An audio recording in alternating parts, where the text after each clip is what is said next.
So, hello and welcome to another episode of Kiara's Tech Adventures. So today I'm going to be doing a review on my Mini Electric. I apologise in advance if I look quite sweaty and if you can hear the aircon because it is extremely hot today in the UK. So just to start off, I'd just like to say I'm not a car enthusiast of any sort. I just like to have a car that's nice to drive, it's easy to drive, and I'm not going to go in depth on everything that's in the car because there's probably tons of reviews out there already. So when we were getting this car, which was about like Christmas-ish, not last year, the year before, we were looking at cars such as the Yaris GR, the Golf R, and the Honda E. We ended up just looking at the Honda E and this car, so they're the only two that we actually test drove because you could get the government grant for electric cars, which I'm not sure that you can still get right now. In the end, the Honda E was nice and homey to be in. It was a bit small when you were in the driver's seat though, you could definitely feel how small it was. Whereas when we got in this, and as soon as we test drove this, yeah, we instantly knew that this was the car for us. So on the outside of this car, you can see it is pretty much just a normal Mini.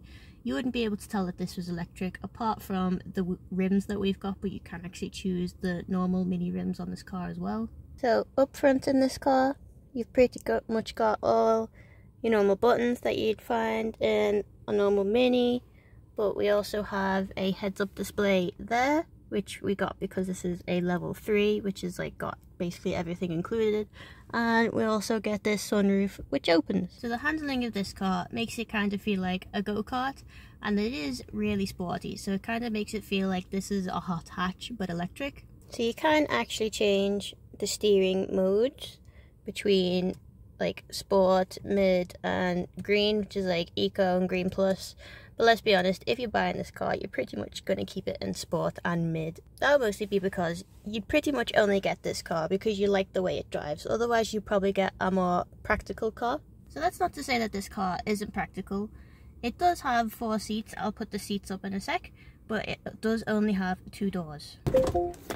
This is me getting into the back of the Mini. Oh. Stop. That really annoying noise goes off. Oh, sorry, my finger's in the way. Not sure if you can see. There's a decent amount of space in here. Sorry, I'm filming this with my phone, so I don't have the best camera angles. I mean, I am pretty small, I guess. I'm 5'4", and yeah, that's how much headroom I have. I mean, it's perfectly fine. And this is my driving. So I have tons of leg room because I have very short legs. So obviously in a long journey, you probably wouldn't want to spend a long time back here. Plus, you don't really get windows that can open. That's just a pane of glass. So the boot is pretty small. But when you put the seats down, it is pretty practical because I can get my Newfoundland dog in the back. You ready? Go on then.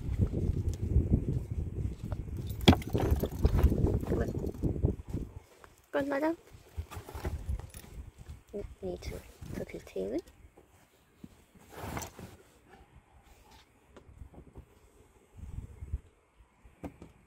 So there you go, a Newfoundland in the back of the Mini. Just for space perspective. So overall, I absolutely love this car.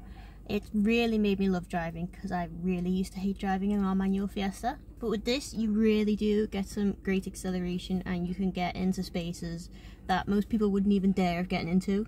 And it is definitely incredibly fun driving on country roads where it's really windy because it is so agile. It really does make you feel confident in driving it. And it didn't actually take me that long at all to get used to driving in one pedal mode. And I know some people are a bit like iffy on it and don't know whether they get used to it, but literally within like half an hour of me driving this car, literally in the test drive, I got used to driving with one pedal. And I don't think I could ever go back. So the main downside of this car is, well, it's a Mini and Kimchi is now fully grown. So even though he fits, he doesn't really have space to move around, and when he stands up, he actually has to duck down a bit because he's too tall. So it's not the nicest space for him to be in for a long time. The range also isn't that great, so I probably get about 100 miles on it because I use the accelerator a bit enthusiastically.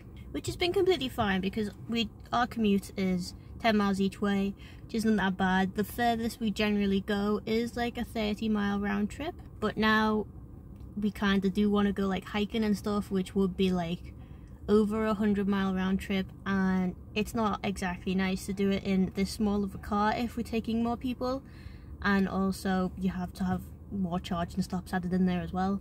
So another main downside, which I never in my life would have thought that would happen to me, but so I have actually got used to the acceleration in this car, and because it is so fun to use, I actually do want more, and I consider that a big downside, because trying to find a car that has more acceleration than this can be quite hard.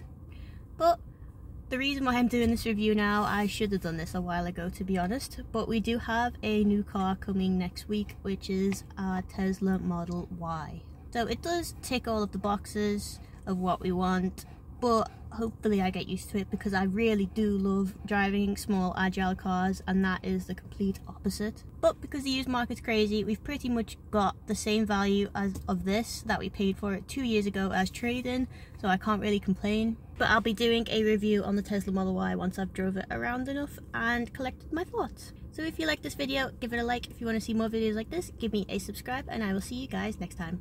Bye.